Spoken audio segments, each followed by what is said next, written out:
All right. Well, meet season nine's new coachee. I feel like the element of surprise is totally gone the moment we go live. Anticlimactic, like, Hi, Lisa. Okay, so I have no idea how because she's a sleuth, but Elisa actually guessed this because she said something she saw on my new website, which I still do not know what it was, but I'm so no impressed. way. Yes. So we must have like had a hidden page for season 9 or something. I can't figure it out. But I was so impressed. She was like, I figured it I feel out. like she should get a prize for that. I know, right? We should. We'll send you a prize for sure, Lisa. I love that. Let me make a note. Where can I make a note? Okay, I got my post-its. Okay, so hi guys. Hi Deborah. Hi Lacey. My detective skills are on point that day. Totally. Hi Emma. Awesome. All right, guys. So we are going to dive into everything about our dear Robin here. But just a reminder, as a thank you, per usual, if you comment anything today, just as a thank you for being here, you're entered to win a $100 gift card. So just wanted to mention that a hi, whatever, it all counts. We just appreciate you spending time with us. So let's get into it. Robin, maybe you can just give us sort of the like what you do spiel for a second, and then I will ask you all the questions. Okay, so I am a business mentor for female entrepreneurs. I've been in the business consulting space since 2012, so a really long time. God, we're in like the 12th year. How is that a thing? Um, Coaching since 2019, and I distinguish the two because they did change the way I showed up. Also had my own business since then, and I also do breath work, feminine embodiment. I integrate those tools in my business mentorship. And we're launching a second business, the Fertility Cocoon, which focuses on supporting women during their conception journey as well. So those are the two things that I'm doing right now. So good. Wait, I just read, hey guys, hey Brittany, hey Michelle, I just read what Elisa said. She said, I searched for the season 9 page, then I had a small description that mentioned her first name, Robin, and then through a quick Facebook and Instagram search, I figured it must be her. Easy. Oh my God. I feel like I need to hire you. Like, I'm like, can I like hire you to do research for me? Like, that's fucking awesome. Good for Yeah, you. seriously. Okay, amazing. So what we obviously, so season 9 launches on hold on, I'm looking at account next week. Do we usually release episodes on a Tuesday or Wednesday? I can't remember. I think we usually do a Wednesday, whatever. So it's either the 30th or 31st. Do you guys remember? I don't know. But it's coming next week. So we'll launch with 2 episodes like we usually do. We'll do our intro episode. So today we'll kind of talk about slightly different things than we did there. And then we'll obviously release first coaching session. Maybe I should open a private detective firm. I think you should. I really do. I think that's like very sleuth. Angie said, oh, bless you, Angie. Angie said Wednesdays. Okay, so it releases the 31st then. And you'll get 2 episodes. Okay, amazing. All right. So what I would love to kind of dive into today, I mean, obviously we talk about this in the intro a bit, but I feel like it's helpful to talk about a little bit of like why this felt like a good fit, and then also just a little bit of what they can expect, like almost like sneak peekish, because we don't obviously do that in the first episode. So I'll just tell my part and then you could share your part a little bit, Robin. But I think this was the second time you'd applied. Is that right? Yes. Yeah. So it was the second time Robin applied. The first time I was like very close to a yes there. And I think I even like sent you a video and was like, oh, this was hard for me. I'm like, just really tried to listen to my gut, all of that kind of stuff. But like, let's circle back. And then this time when Robin applied, well, she applied for just a coaching spot. So she applied just for like a regular coaching spot. And the second I read her application, I was like, she has to be on the podcast. And you guys know that right now, the podcast person is also the NFT person. Like those are intertwined right now, because it really does work in some ways because someone's obviously paying for the NFT, but they don't pay base rate for coaching. So it's kind of nice that that works out that way because it sort of like evens itself out, which I really like. Anyway, all that to say, uh, obviously Sabrina is intertwined in that decision too. And you guys know, last time it was like, I say this in a way where like if you're missing the context, it's not going to sound great, but if you know the context, it makes so much sense. Where Sabrina was like basically picked Angie. Like Sabrina was like, Angie is coming on the podcast, and I had all these questions for Angie. I'm like, am I really the right person to support you? Because she had such a different business, as y'all know. Not that I don't love Angie, she is heaven and is like the best. And I'm so grateful it worked out that way. But just that's how our journey was. Um, and this time it was the opposite. I kind of went to Sabrina and I was like, so Robin's going to be on the podcast this time. And Sabs was very gracious and just like, yeah, whatever you want, sure. So it's just funny how it kind of works out in different ways. But I think what hit me so strongly, yes, Angie's so excited to listen without having to listen to herself. I totally could feel that. You're like, we keep talking about how our coaching sessions are like the easiest ever now because we don't have to like record and stuff. But oh shoot, what was I saying? Oh, because your application, like you just like laid your whole heart out there. And I was like, this is exactly what we want her literally as someone that's just like willing to go there and willing to like put it all out there. And I just felt like you did so much in your application. And I feel like too, that's why when I sent it to, well, I reached out to you and I said, hey, can I send this to Sabs? I want you to be on the podcast. And you said, yep, no problem. And I think that's probably why she was like, yeah, totally makes sense. Normally Sabrina fights me on everything imaginable ever. So the fact that she didn't put up a fight is like very interesting.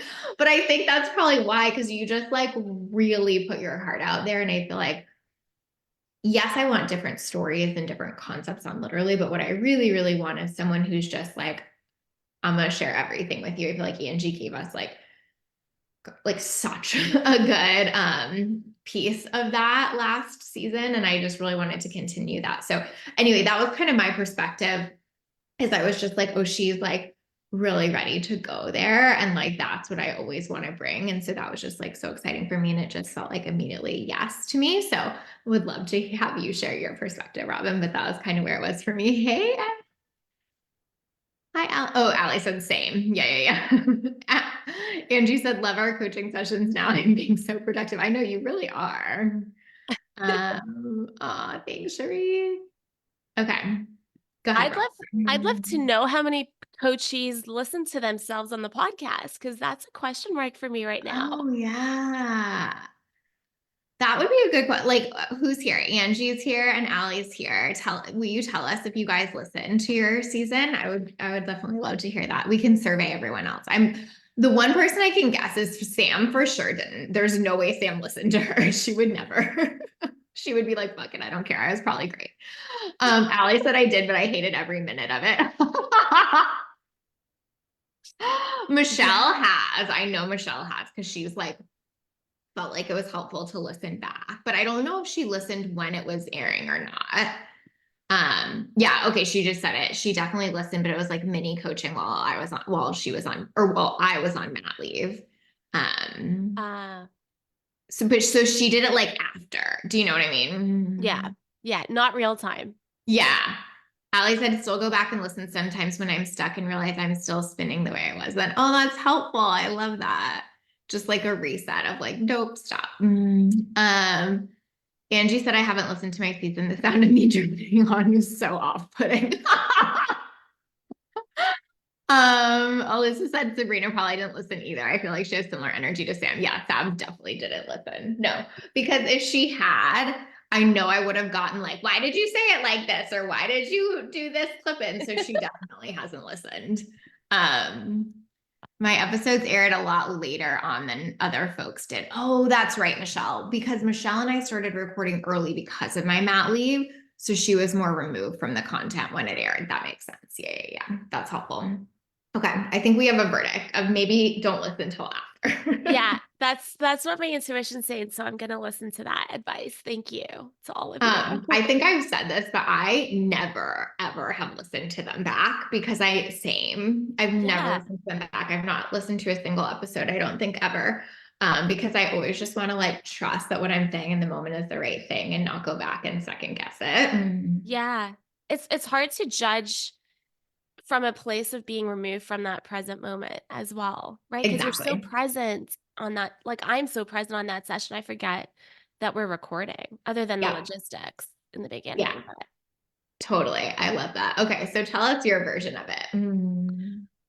so my version is that you were on my radar as like I just felt this pull. I very much listened to my intuition, and I just knew that there would be a moment for us to work together. Since 2020, I just had that feeling. And I've had an insane journey since 2020. So, I was so gutted when I didn't get the first time. I remember like I got an email from you. There was a little video, and I called my husband and I was like, "Oh my God, I think I got it." Like I had so Oh, many goosebumps. I was so excited. And then it was like, I really liked it, but, and I was like, okay, not right now. That's fine. Like I didn't take it as anything other than I trust that. And also, I felt so grateful that you took the time to send that video. And I was like, this is why I care about working with her, because you see people. And I just felt so valued as a human being in that application process. So, yeah, it was like, yeah, okay, I'll apply again. And then my life went upside down. And I remember sitting on the bedroom floor having like a full moment, a come to Jesus moment. And I got your email and it was like, applications are now open. And I was like, great. Am I going to apply to this right now? Like at this moment in my life. And I was like, well, I'll just email her and I'll see if I should apply again. Maybe it wasn't a yes before, and maybe that means it's more of a no now. And you were like, "Yeah, you don't have to apply again if you've applied before." And I was like, "You know what? My life is different now, so I should reapply." Um, and we'll see what happens. And here we are. yes. And then, so then I emailed Robin and I was like, hey, like feeling so strongly that you should be on the podcast. Are you open to that? Can I share that with Sabrina? And then what was your feeling around that? Were you like, fuck, I didn't mean the podcast, or what like kind of came up for you then? Well, I listen to your podcast pretty religiously, and the first time I ever listened to it, I remember having this moment of like, "Wow, this person is so brave."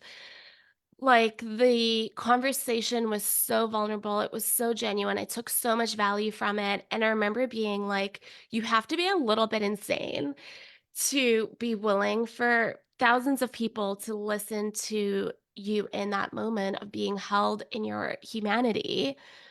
And I would never have the courage to do that. Like, I remember being like, "I could Mm. never do that." And I think that's when the seed was sown, because I'm also a little bit drawn to the things that scare the shit out of me. And subconsciously, you know? Yeah. And so when you said that, I remembered that moment and I remembered being like, I would never do that. But I was just in this season of like, I think in our intro, I mentioned how my soul was just bare. I was Hmm. going through grief like I'd never gone through before. And I was just like stripped open. Like there was nothing to hide. I had nothing to prove. There was nothing. I feel like the mask was off because I just had no energy to wear a mask, period. And I was like, like I think this is probably the best time to like commit to something like this and to do it from a place of integrity, like to really be in that honesty, I think was really important for me. And just as a coach, as someone who experiences those moments with my clients day after day after day, the same kind of conversations, and people feeling alone in that, and just wanting a little fly in the wall to be like, this isn't just you. Like, we all have these shared experiences. We all have these insecurities. We all have doubt in these moments of like, what the heck? And, I always wanted my clients to see that. So I felt like, you know what, you should probably go first. Yes. Oh my gosh. Yes. You should probably go first is like the best line ever. It's so true. I think I told you this on the intro too, but I always think about that too. Like, would I be willing to do this on the other side? And I think it would be stretchy as fuck, to be honest. Yeah. Yeah, and even after, like, sometimes I'm so present, and then after, that's when I hear ego, and it's like, "Oh, you said that wrong," or like, "Someone's gonna misjudge that," or "That might be out of context," or and I'm like, "No, it's okay. It's Totally. okay." Aw. Elisa said, okay, love Robin already. Can't wait for this season. Oh, I love that. So sweet. Um, she said, valued as a human being in the application process. This is what we want for the coaching industry everywhere, Totally. honestly, for everything in 2024. Yes. Oh, I love that. Deborah said, what's the difference between being a podcast coachee and a private coachee from a benefit perspective? Well, you obviously you get the benefit of it not being recorded for everyone to, to listen to. Privacy. But I will say, there is some benefit of the exposure, I think, that you can get from the podcast too. Like, you get introduced potentially to a whole audience that doesn't know you. So that can be a benefit. Um, and then sometimes, having the sessions to refer back to actually can be a benefit too. I feel like Michelle mentioned that. And then if you do the podcast, you don't have to pay base rate. Like basically I'm like, hey, you're doing this for me. So like you don't have to pay the base rate. So you have that like 12.50 a month savings too. So, like there is benefits and trade-offs to each, I think for sure. But I feel like it's most of the people who've done it aren't necessarily doing it for that part. They're doing it because it just feels like it's like on their heart to do it. So yeah, I think it's like one of those things where it like kind of matters, but kind of doesn't. Do you agree with that, Robin? Oh, yeah, like, I never once thought about exposure or, like, Yeah, that stuff. It was like, "No, I want to be part of." I think this podcast is a gift to the industry because especially the online digital marketing world, there's just so many facades. And I'm just such a champion of the human being experience. And I yeah, think that's what the gift of this is. And also, I was just going through such a personal journey that I kept private for years that I finally was like ready to talk about. And I thought this could be another component that would be of service to even one woman listening. It would be worth it totally. for me. I love that. Angie said it was brilliant being on the podcast. Love it. And met some sweeties who I had never met. Actually showing up with accountability of listeners was helpful too. Amazing. Michelle said definitely a heart-led process where you're like, wait, universe, I'm about to do what? Yes. Exactly.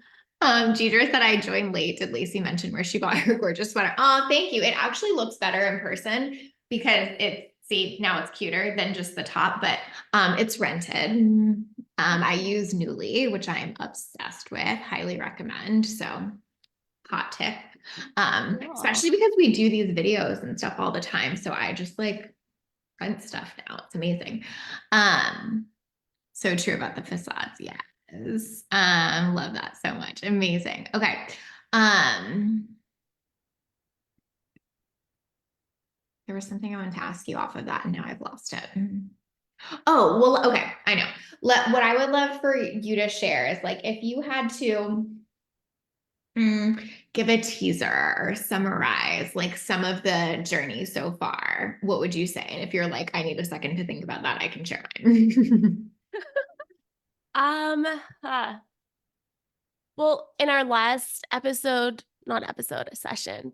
In our last session, you shared a little bit about your theme for it, and I've sat with that ever since, and it feels so true. The rebuilding of Mm, It's the rebuilding of things in my business, but it really feels like the rebuilding of me, you know? Like, I think when we go through these, like, really huge moments in our life, it, like, shapeshifts our identity, it shapeshifts who we are in the world, it shapeshifts,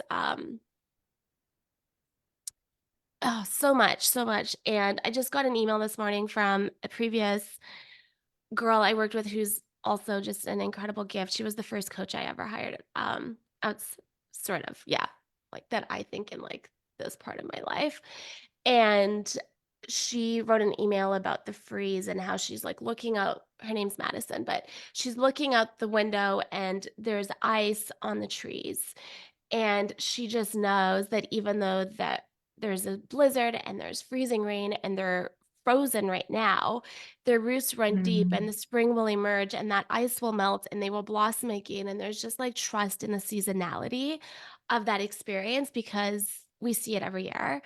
And I think I've been in a freeze in a way because of what I've gone through, and there was a lack of zoomed out perspective about like what's on the other side of this. And so the process has really been that melting of the snow and the emerging of spring again for me. I love that. That's so good. Yeah. So I had said to Robin that when I had to write the summary of what I felt like this season was about, the word that came to me was rebuilding. And I think that that's so true. Is something that's always like really important to me with literally is that we don't just pick the easy coachee. And I don't mean that you're not easy, right? The biggest joy in the world to coach, but I mean like easiest in the sense that it's like, oh yeah, just do these two things and it's like no thing and you're on your way. Like you are in the like recovery of such a hard season and I think in many ways still on that journey. And I Yeah. think it's just so important that we show that because more people are going through a version of that than are in that easy season of like, oh yeah, just do these two things in your business. It's no thing. It'll take off. And I think it's so important for us to show that because in some ways it's so easy to pick the summer or whatever season for someone and showcase that. But when you can pick like the winter season and also show that, I feel like it's so important because that really is where most of us need a podcast like this. That's where most of us like need to hear the journey. Like when we're only hearing the summer, is summer the right, is that, or should I be saying Yes. spring? No, I think summer is because that's like Okay. the if you think about before and Okay. after, summer's the after, right? It's like the Yes. Yeah. blossoming, Okay. the Good. thriving, and yeah, totally. Okay. Good. I was like spring is planting some. I don't know, but yeah. Okay. Summer. Um. Oh yeah, Michelle. Duh. Michelle's Instagram is embracing winter, so exactly that. Oh, everybody's saying they're gonna cry when they're listening. Yes. Yes. Deborah said like the harvest. Exactly. Winter equals truth right now. Totally. I think like just being able to share the like real pieces and the truth of that, I feel like is what we all actually crave because we can look on Instagram and see everyone's summer all the time. And we need like other pieces of that. Yes. Yes. Sabs, I was talking about you earlier. Did you ever listen to your season? I said there's probably no way, or you would have bitched at me about certain things I said, but tell us if you listened to your season. Yeah. Shout out to me for picking Robin. So happy to be here and make this all about me. Hi, I gave you the win for picking Angie. Definitely picked Robin, but also did give you credit. Hi, Jess. Very excited for this season. So much heart and honor to be getting to be a fly on the wall. Yes, Michelle, I think you will particularly like it. Maybe you could say a little bit about that part, Robin, in terms of like some of what you've been through. Like we don't have to like tell the whole story right now if you don't want to get into that, but maybe just Yeah. kind of a little context. Yeah. Yeah. I went through a really so I have a 6-year-old daughter, and before she's turning 7 actually in like weeks from now, which is wild. But when around her 3rd birthday, we decided to have baby number 2. And it's been a journey since. It's involved recurrent miscarriage, it's involved IVF. And last year, after IVF, we were happily pregnant. Everything was perfect. Multiple genetic tests were perfect. Had perfect scan in the 2nd trimester. And then we lost her. Her heart stopped beating. And this is where I cry.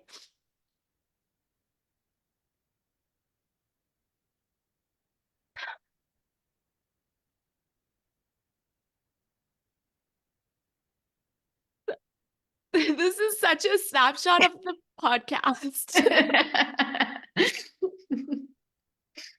But yeah, it's been hell. I had multiple surgeries, and I literally was like, I think when like I was so fresh from this when I reached out to Lacey. So she's had a front row to like so much of it. But it's just been really hard to have hope. Yeah. And like I'm such an optimist. And I think that's been my winter is like having so much optimism, having I'm a really positive, like, I feel like I'm wired for positivity, just, like, genetically blessed that way. So the Totally. universe is like and so to just have hope and then to, like, feel like hope was stolen Yeah. in, like, a very painful, cruel way. They never found out what happened, although one doctor recently said she thinks it was a blood clot based on some things in my placenta. No one's ever, like, fully confirmed or, like, signed off that that's exactly what it was. But to just, like, if you've ever had a long conception journey, if you've ever had a miscarriage, or if you've ever done IVF, like, you're gonna just, like, really get it. And just if you're a woman, honestly, there's so many things we go through that are so unique to our experiences.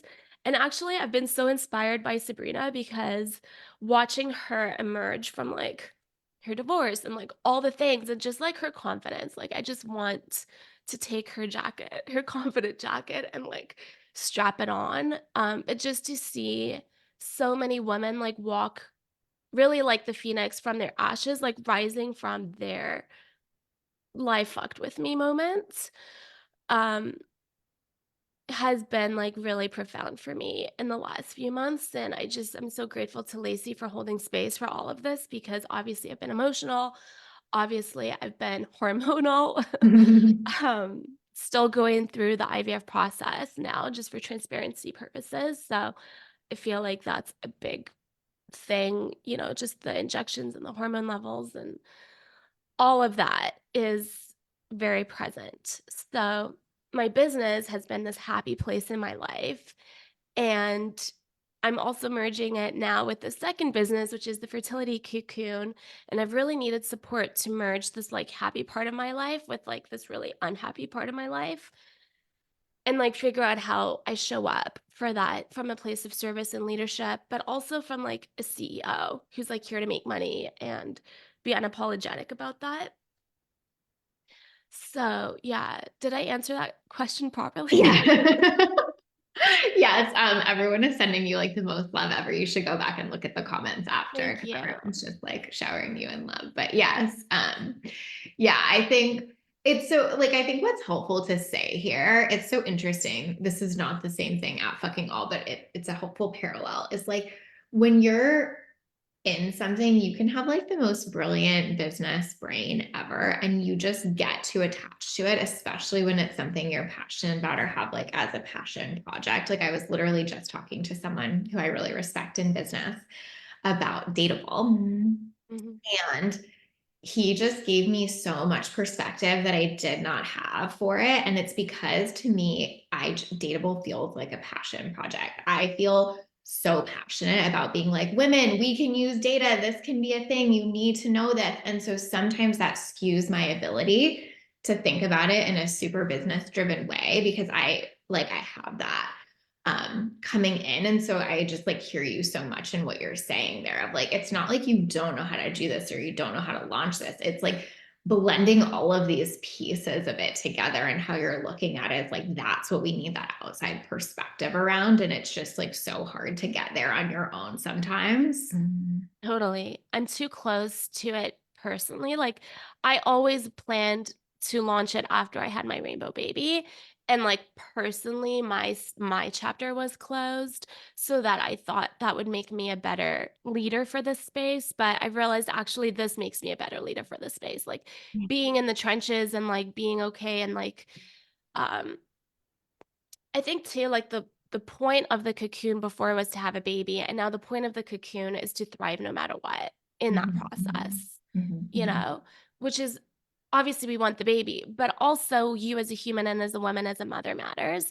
And so I think that's foundationally kind of changed the story of the business in a way. So, yeah, and, like, business has always come very easily and naturally to me, so this has been one of those moments where my personal and my professional, which I believe are always intertwined, but they merged in a way that was very new for me. It's so interesting too, because I feel like as much as we're on just such different journeys, like we've had so much. Like, so we have all the same, Robin and I have all the same astrology, we found Yeah, out. that is so I told my husband and he just eye rolls at this stuff, but I'm like, "You don't So get excited. it." I'm like, this is so important. And he's like, what did I ask him to do the other day? Oh, I wanted him to take like the Enneagram. And he was like, it's not like astrology. I'm not doing that. And I'm like, no. But Do you have a guess for what Enneagram he is? oh my gosh, I do, but now I can't remember it. Shit. I think a 5. Is that right? Hold on. Now I have to Google. What is your Enneagram? I'm an 8. Uh-huh, me Yeah, I too. think he's a 5. Yeah. I'm a What is your 7. husband? I know you're 7. Yeah, yeah. What's your Yeah. husband? I don't know. Honestly, he's a tricky one. He's just like Mr. Cool, calm, collected, chill. He's an Aquarius, like Just flowing. always chill. I'm like, "Woo," and he's just like, It's always that with the yeah, opposites. But in coaching, sometimes it's not. But so we have the same astrology, and it's just I was so drawn to Robin, I think in part too, because you're launching a second business with co-founders, yes, co-CEOs, um, after huge grief. And so that is almost my exact story with yeah, Dateable, is that I launched a second business with a co-CEO right after huge grief. And obviously our journeys are so separate and different in so many ways, but it just really was like, oh, like this is so cool to be able to share this, because that's like such a unique experience, I think. And we've kind of had mhm, conversations around like what is like buffering the grief and what's self-sabotage and what's actually like it's really helpful and like yeah, supportive right now. And I just think it's like so useful to have that conversation, because I just have never heard any of that talked about anywhere. Like even the conversation of like, when is it good to funnel that into something else and when is it not, you know? yeah. It's so fascinating because, therapists are always told to like keep their personal and just be like Mm, this thing. And I totally. think the coaching industry can adopt that sometimes almost to a detriment because I've really appreciated that you have lived experience with the Mhm. feelings, the sensations, like the intensity of it. Obviously, grief is just, I mean, no matter your grief, it's grief. It's consuming, it's profound, it's big. Um, and just like the way that you hold me as a coach, but also as a human, I think is so special. And I love seeing that as a coach to be like, oh, Yeah. it's actually okay to bring my humanity into my coaching sessions. Yeah. I don't have to always be, yeah, we are totally objective and holding space, but also we are humans who have wisdom that can sometimes be really very valuable. It's so interesting. This is like such a random thing, but I want to go off what you're saying. So I have a client who's in therapy right now. Mhm. And her therapist, she's like talked to me about some of their sessions, because it's obviously relevant and important to what we're doing. And she has shared how her therapist has disclosed some personal lived experience to her, and how that has been like such a game changer in her therapy experience and her ability to open up to her therapist. And I just like think about that, and I think how much credit I give that therapist for kind of being willing Yes. to push that edge a little bit, because she knew it would serve, and it has exceptionally well. And so I just think like you're so spot on. Like, yeah, sometimes we need to be the neutral third party, and sometimes we can also lean into like, I'm with you, and both are really valuable in different scenarios. Exactly. Okay, the Astro Girlies want to know Taurus Sun, Cancer Rising. Oh my God, what's the Scorpio. Scorpio Moon? Yes. Elisa said my partner and I have Venus at the exact same point in our birth chart. And I'm like, this is such a big deal. We're meant for each other. And he's just like, yeah, whatever. That's so funny. That's actually really cute. I feel like that is a big deal. I That's actually super agree. cool. That's really beautiful. Um, that's so funny though. Yeah, I think that like that's an interesting piece probably on this season. I would say on this season more than I've ever have. I've probably like disclosed a little bit more or shared a little bit more. So I think that will be interesting to listen to too. And again, I think it's sometimes just like when is the right time? Like sometimes it's relevant, sometimes it's not. Mhm. Um, Michelle said, whoa, same big three. I still haven't met someone with my big three, even though I will read all the comments when someone asks about people's big three. Michelle's on the hunt. Michelle, tell us your thing and we can all be on the lookout for you. So funny. I love that. I know we didn't know that until I posted a reel recently about it. And Robin was like, of course we have the same fucking astrology. And I was like, oh my God, that just could not track more. Of course we Yeah. do. I know there's so many moments I'm like, "Oh my god, yeah. Yes, all the Yeah. things there." Yeah. Tell us. Elisa wants to know what yours is too, Michelle. Um, okay, we'll find you your person. All right, let me think of if there's anything else that feels important here. Oh, one thing that I think is really interesting, I feel like I mentioned this on the podcast, but I also think this is a cool thing about this season is something you do really, really well, Robin. You haven't heard me mention this, so this is new to you. But something you do really, really well, I think, is how you utilize Basecamp versus the pod or versus coaching sessions. Like, I think you're really good at using Basecamp for more of the like strategic, like, you know, like down and dirty and nitty gritty. And then you're really good at like using coaching sessions for like space holding processing, big like identity work, things like that, where you're like, that's could go in Basecamp, but it's going to be like way harder. And I think probably just because you also coach so often, you just are really good at figuring out like what goes where, so to speak. And I think that's been really cool to see. Obviously, not everyone will get to see the Basecamp, but I just wanted to name that because I think that will be a cool thing to see this season too, because everyone uses it differently. And obviously, excuse me, all ways are right ways. But I do feel like you are very clear in like how to get the most out of like each section of coaching. And I think that will be really helpful for people to kind of like watch and witness this season too. Does that make sense?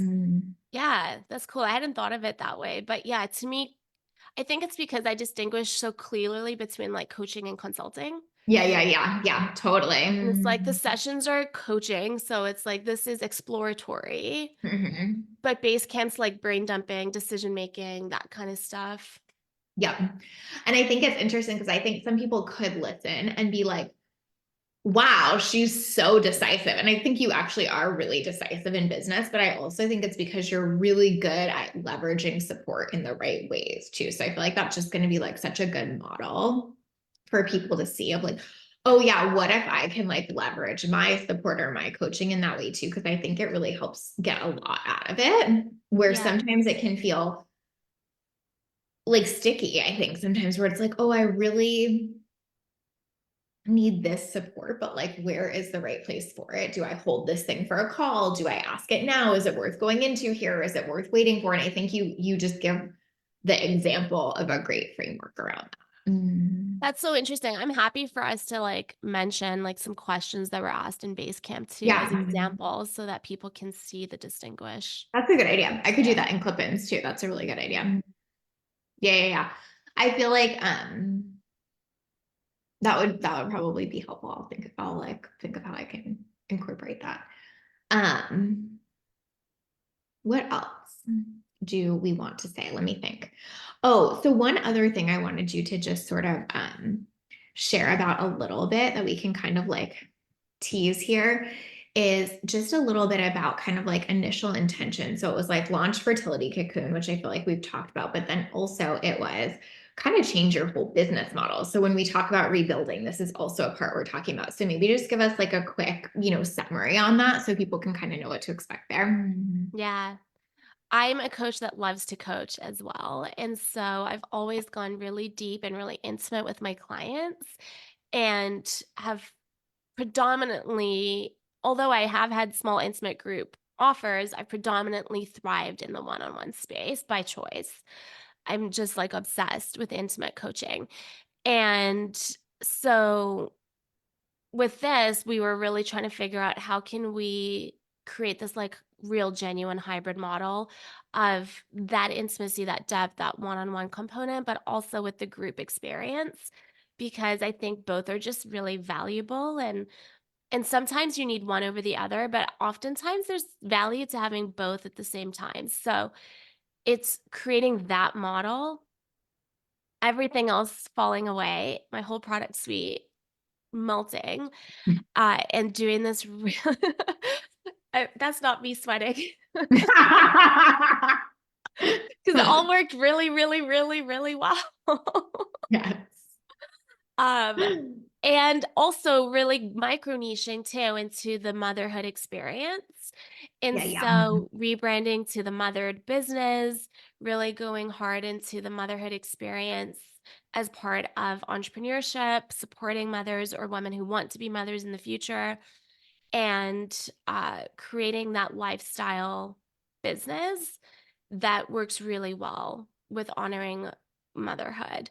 And I'm really excited about it. It's coming soon. It's going to be the most incredible offer, but it just takes a little bit of letting go of things that work really well sometimes to lean into something that is actually going to serve everyone better. Right. I think that that's something that's so unique about this kind of specific journey you're on, because most of the time that we hear or listen to someone talk about changing something in their business, it's because something wasn't working, Hmm. however you want to say that, right? But I think like you're taking something that was working so well and still trying to shift it. And I think that's just like a different experience that we don't hear about very often. It's almost always that like, tumultuous hero's journey kind of like everything was fucked up and then I changed it and this and like Yeah, it's so different to kind of be like, honestly, it was all really, really, really good, but I kind of wanted to make this tweak or change this whole thing. And I think like that's going to be an interesting listen for people too. Cause I like really can't think of any time I've really heard of it kind of presented like that, where it's like like I think there's almost hesitation for you in so many ways because it's working so well. And I totally. think that that's really helpful for people to hear that too. Mhm. Yeah. Yes. Sometimes you have to risk good for great. Yes. Yes. Amen. Totally. I think that's so useful. Um, okay. So I think that's it. We'll probably like wrap here before we give too much else away, because all the other things that I can think of that I would want to tease or share with you about, I feel like we go into on the intro episode. So we'll kind of save it for there. Michelle said it takes such a level of courage to change something that's working to something more unknown, and such a testament to you following your heart, Robin. So seeing you and celebrating, Oh, I can't wait thank to you. listen. Thank you. So good. Okay, so next week, Wednesday, it's a coming. Robin, obviously everyone loves to like follow along and connect with you. So I Mhm. think one, tell them where they can find you and connect with you and all that. And then two, like if you're open, like would you want people to reach out, or what would be the best way for them to get in contact with Oh, you? yeah. I'm like super relational. So I love all the DMs are my favorite place to hang out on socials. So please connect. I'm at robin.gooding. So ROBYN.GOODING. And then the podcast is the Mothered Business Podcast. And then the Fertility Cocoon is at the Fertility Cocoon as well. Yay. Everybody's so excited. Michelle's in her field. So much heart in Aw, today's live stream. Thank you for sharing this season with us. Oh, I'm so excited. How are thank you? you, Are you Lacey. excited, or are you like, I just want it to be out so I can like get over the nerves, or how do you feel? I feel neutral. So good. Yeah, like I'm excited and also like in a healthy way, not it's like not a big thing for me. I love that. I feel like that's just always confirmation. Not that it would be bad if you were like Yeah. at all, but like, yeah, such confirmation. That's so Yeah, cool. there's peace. I love it. Okay. You guys are going to love it. It's going to be so good. Truly. I think this is such a great season. And just thank you all for being here and celebrating with us. And Yeah. especially thank you to you, Robin, for being so brave. I appreciate you so much. I appreciate you and thank you to everyone for joining. Bye, guys.